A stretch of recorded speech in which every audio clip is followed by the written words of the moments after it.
Hey, let's get this so it holds a little better, I think. No, I think that's straight enough.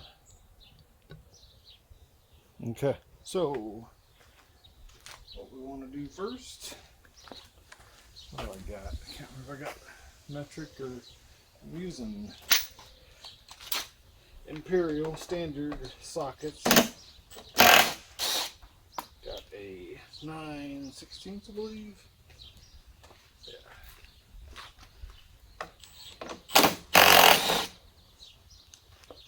So that's the hard part of this operation. Lift it up, pull it off.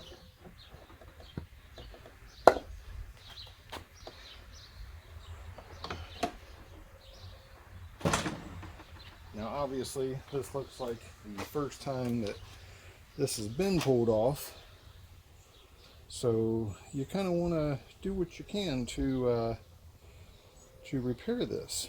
And as you can see over here, the bearing actually did come out and detach itself from that, so we're going to need to push that back in, obviously. And that kind of brings up another point.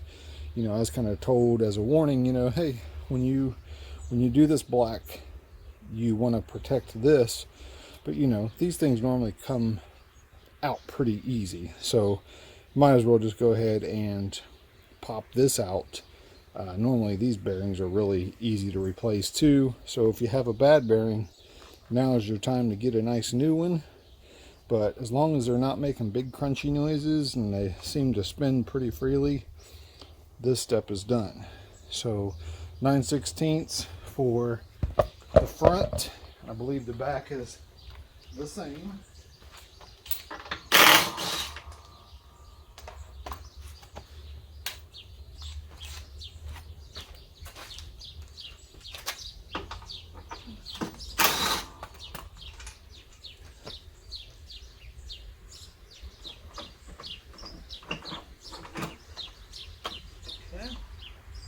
Now the back, I think you do want to support.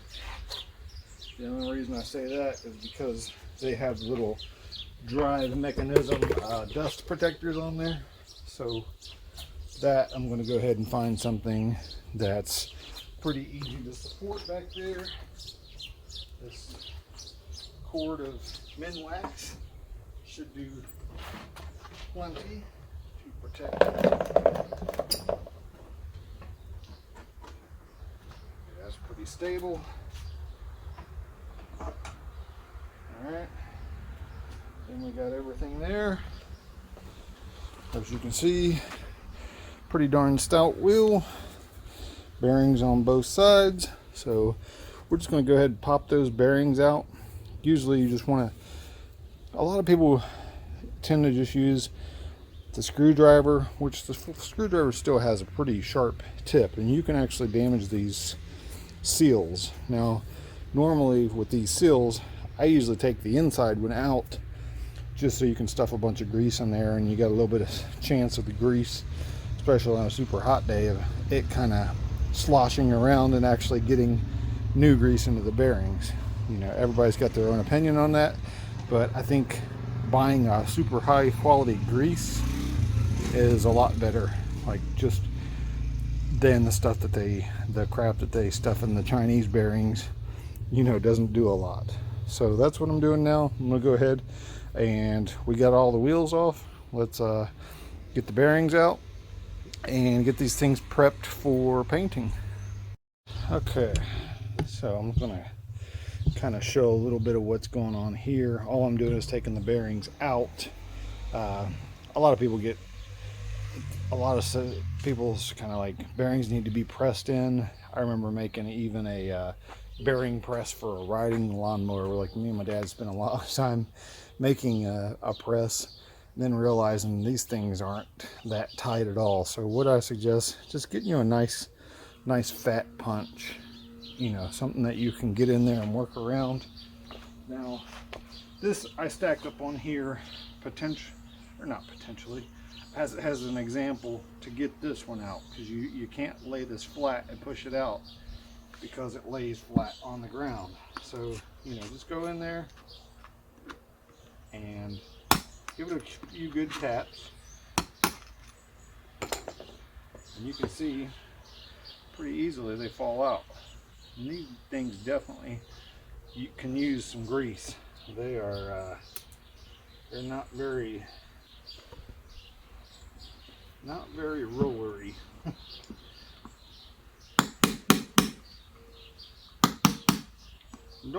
Don't do more than a couple taps. Sometimes these things are wedged in pretty tight. You just need to be patient with it. Okay, so I got both of those done. Now you can kind of take your smallers and just put them over the bigger wheels. It might actually fill out. And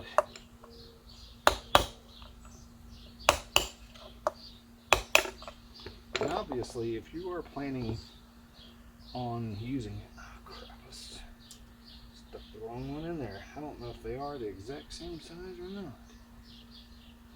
It looks like it actually. But I'm going to take my worst ones and put them all together because that's probably going to be the front ones. Yeah, let's put those together. Okay, so now we're essentially ready to do some power washing. I want to get these things nice and clean before I do attempt to paint them. All right, so the very next one that I pulled off, you can see here's what's inside a typical bearing. And you can see how bad and caked up that thing is. And it probably just hasn't been rolling well at all. Yeah, this thing's really stiff. So it's definitely adding a lot of friction. I can feel it turn, but we're going to pick the grease out of here and leave off the inside, the interior of it, and see if this wheel goes a lot better. Okay, so we may not have a huge chance in saving this, but you know, you may say, just pay the stupid $13 to get a new pair of bearings. I think you can actually get all four for probably $15 if you're ordering another generic bearing. But all I'm kind of doing is just sticking some red grease in there, and we're just going to try to start working it around, see if it behaves any better, or if our bearing is just shot and we might have to replace it. But at any cost, it's always better to try to keep things rolling in the first place. If there was any maintenance done on this, this problem might not be happening for us now. So there's those. The other ones.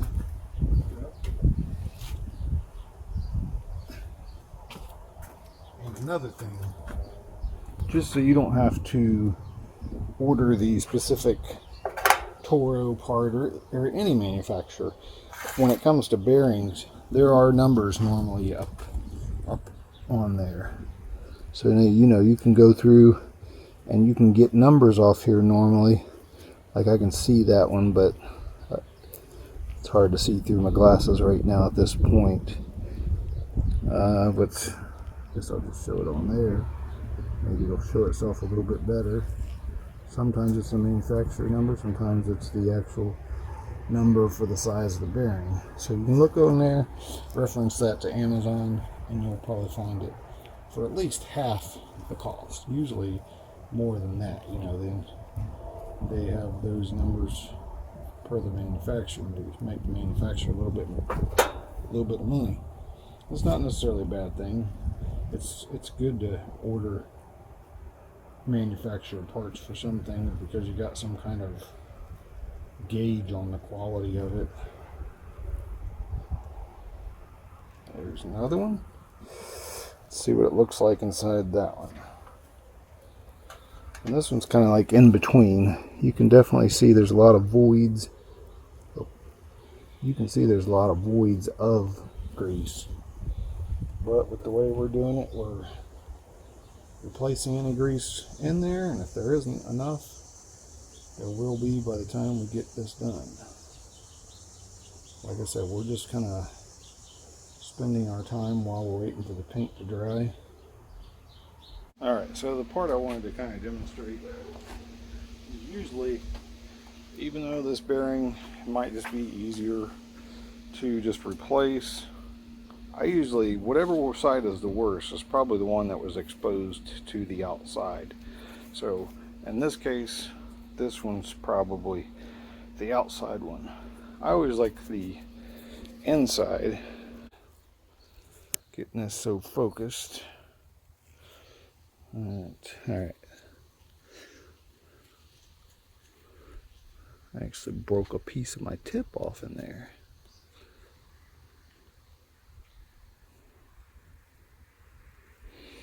But a lot of times you'll feel your X-Acto going like in between the springs, and that's what, or not the springs, the ball bearings.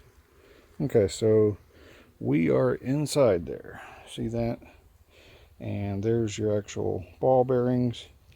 Trying to see what kind of grease is in there, and it's just kind of like a hard, not really hard. And I'm actually surprised it is doing this good, but you know, you can still get a lot of this grease out, a lot of that grease out, and put your own, like, you know, just a better quality red grease, or, you know, you don't have to buy the most expensive one, but anything I'm sure is better than the crap that they pack in these. And these bearings don't look bad at all, so I'm still gonna go ahead and get the grease out. Then we will basically keep this seal off. Then when we put them on the inside, like if this were to go straight on the thing right there, that just leaves that inside exposed. Some people are like, oh, it's exposed. Like, no, it's inside the hub of the wheel, so it can kind of keep getting packed grease in there. It's just got a bigger pool to kind of pull the grease from. So that's where we're at.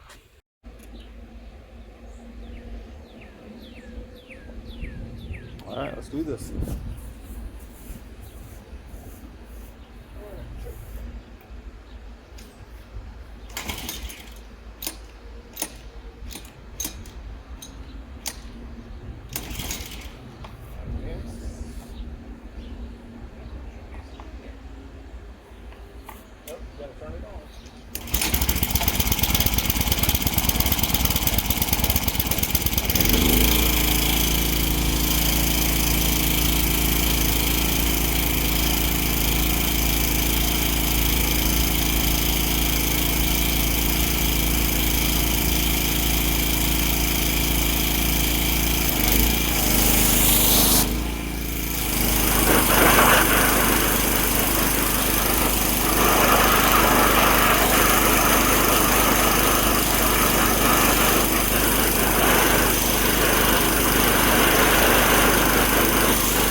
Okay, let's see. So we've got our first paint lay down, and open up the other 4. Just kind of want to show you, like, you know, so out of all 8 bearings, we had 2 that were completely dried up, you know, nothing in there whatsoever.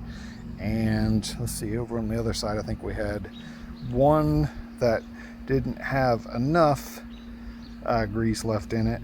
You can see this one and this one. So 3 we didn't have enough grease, 2 were basically out of grease completely. So this kind of shows you, you know, maintenance is worth its weight. You know, it's definitely going to help. And if you have some old bearings like this on your TimeMaster, if you're one of the first owners, you know, the first, second, and third generation, definitely get back there, check out your bearings. This, like I said, I only do one side. I'll clean the rest up, pack it with grease, and see if we can get those to kind of come back around. Alright, so we are getting closer. Sorry. Alright, and what I'm going to do now is, even though I still haven't even done the other side, what I'm going to do is I'm going to try to drop the bearing in, because they're greasy and stuff like that. So I want to be able to kind of drop it in from this side.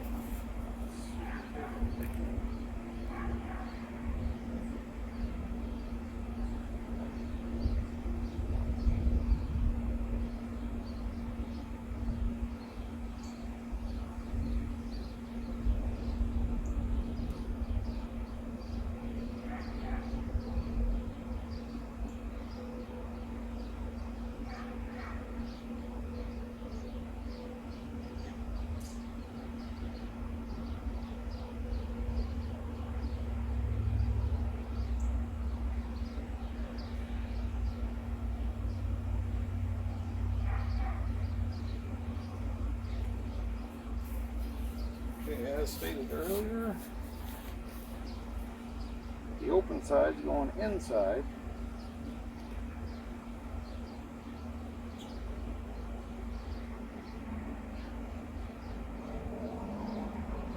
Oh.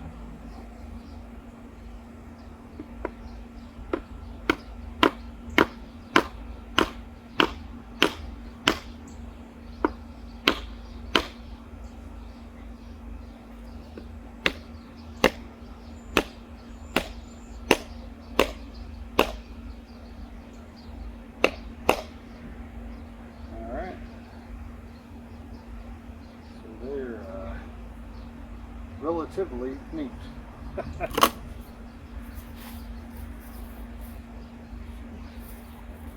And I thought I was going to have one bearing that was unrecoverable.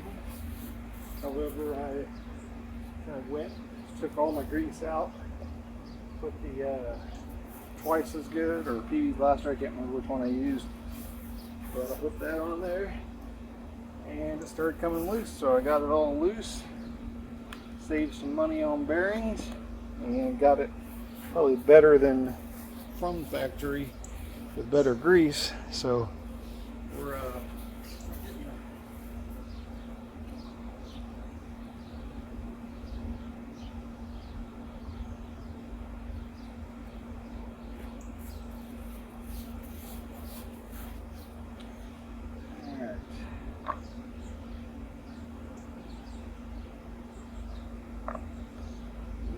little trickier.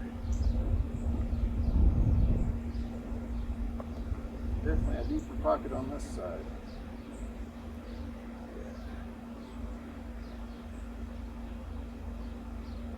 So a little bit more touching involved on this side. And you can't do it. It's just not going to be as trick. Hopefully we can do it without more than anything though.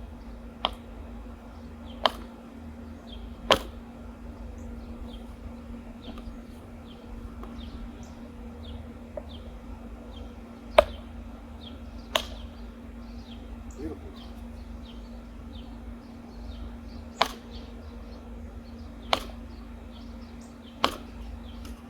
Okay. Alright, so that's kind of all I basically wanted to achieve. I'm gonna go ahead and take it off the dock, and we'll kind of like, you're gonna see it looks kind of messy in there because of that, but at the same time very acceptable, and no big paint chips. So that side's good. I'm gonna spray the back side. I'm not even gonna give the back side time to dry. Essentially, I'm just gonna go ahead, spray it, put the bearing in, and we're just gonna roll with it. And we are basically just gonna kind of get some little maintenance items done while it's drying. First one we're just gonna do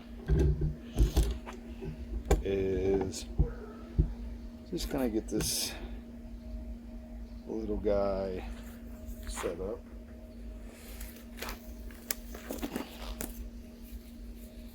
And all we're kind of doing, I'm just going to take a brush and go around it, get up any debris, and then from there we'll just about be dry.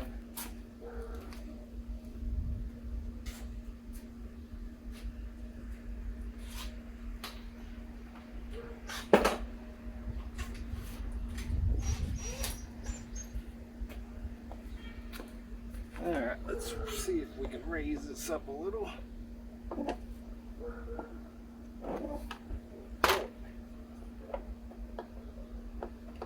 It floats around a lot. Okay. So just raising the height on that. Still in focus, yeah.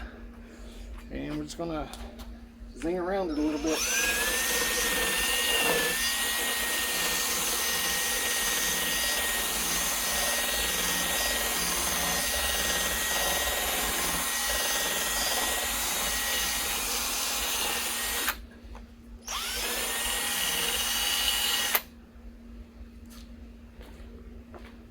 The other side.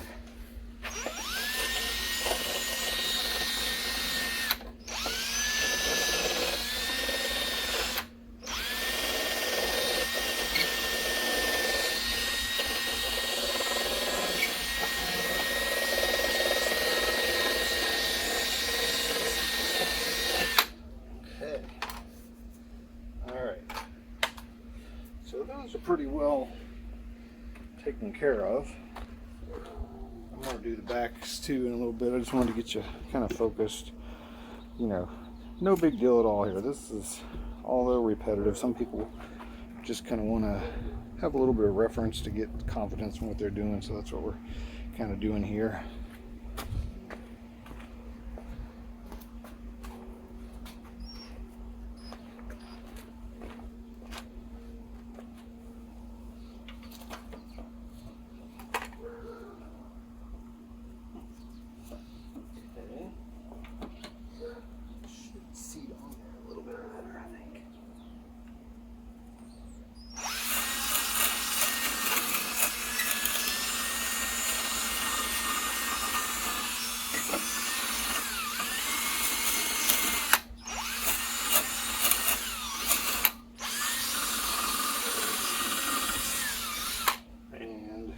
After you do this, just basically take a brush. You can put WD-40 on it or just a cleaner.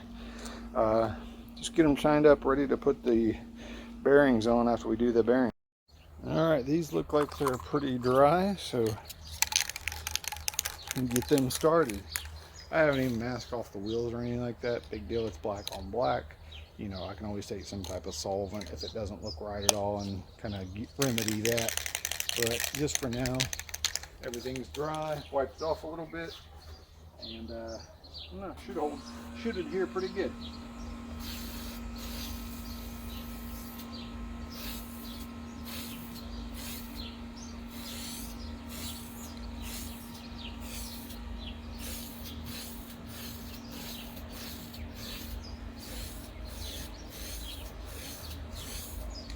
Okay.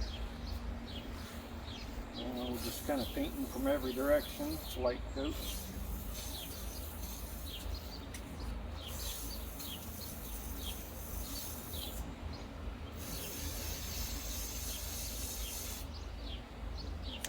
a good look.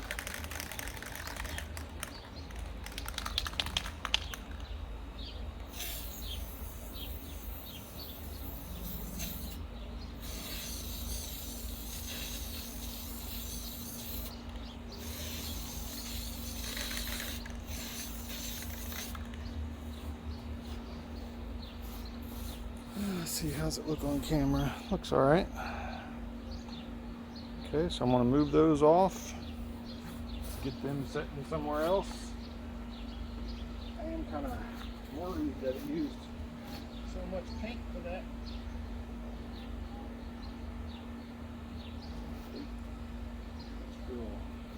Still kind of wet from the moisture. Get this off.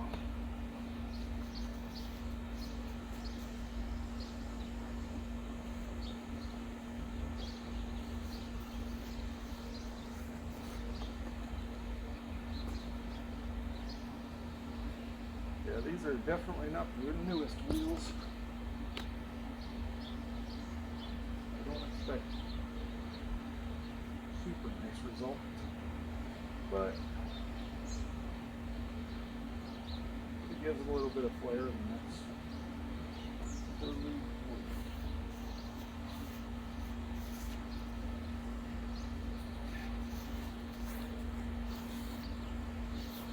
it. Still focused on everything. Yep.